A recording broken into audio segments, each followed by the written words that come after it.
আসসালামু আলাইকুম প্রিয় খামারি এবং প্রিয় পশুপ্রেমী ভাইয়েরা।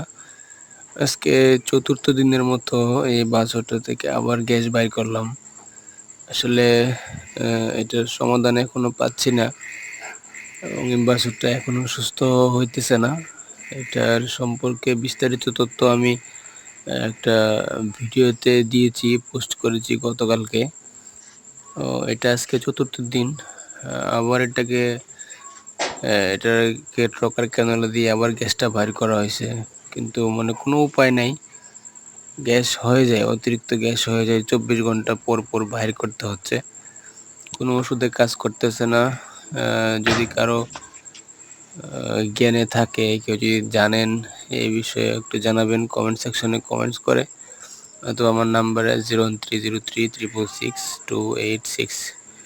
ধন্যবাদ সকলকে। আসসালামু আলাইকুম।